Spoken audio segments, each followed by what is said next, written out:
اب میرا دوسرا سوال یہ ہے کہ تمام مذاہب کا ماننا ہے کہ آدم تقریباً 14 یا 20 ہزار سال پہلا انسان تھا، تو تاہم یہ سائنسی طور پر ثابت ہے کہ ہم انسان اس زمین پر 2 لاکھ سال سے زیادہ عرصے سے آباد ہے۔ ہم، آپ کے پاس اپنی کتاب سے کوئی ثبوت ہے کہ اس کے پیچھے سائنس صحیح ہے یا غلط ہے؟ اس کا جواب دے پلیز۔ جی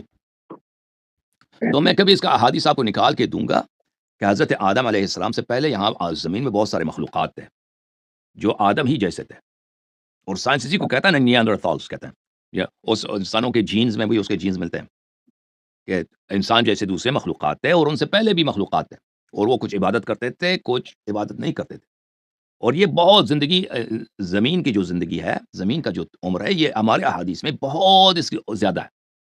جو بائبل میں ملتا ہے نا، کہ بائبل میں یہ کوئی ورس بھی نہیں ہے کہ 6000 سال، اس سے دوسرے 2-3 آیات جو بائبل میں اس کو ملا کر بعض لوگوں نے نتیجہ نکالا 6000 سال دنیا کی عمر سے گزری ہے۔ تو ہمارے ہاں اس طرح کی کوئی حدیث نہیں ہے کہ آدم علیہ السلام کتنے ہزار سال پہلے آئے تھے۔ آدم کی عمر بہت زیادہ، اور آدم بہت پہلے گزرے ہیں، اور آدم سے بھی پہلے انسان جیسے بہت سارے مخلوقات یہاں پہ گزرے، نسل اندر نسل۔ انہی کو دیکھ کر تو ملائکہ نے کہا تھا، انہی کو دیکھ کر ملائکہ نے کہا تھا کہ کیا تم زمین میں ایسے کو بناؤ گے کہ وہاں پر فساد کرے گا اور خون بہائے گا، ٹھیک ہے نا، کیونکہ انسان سے پہلے یہ لوگ تھے۔ تو اور احادیث میں بعض ان میں سے ان کا نام نسناس بتایا گیا ہے۔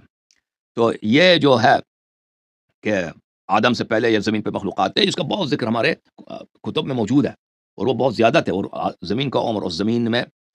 رہنے والوں کا عمر بہت زیادہ، اس سے بہت زیادہ کہ ہمارے تصور لاکھوں سال سے بھی زیادہ ہے۔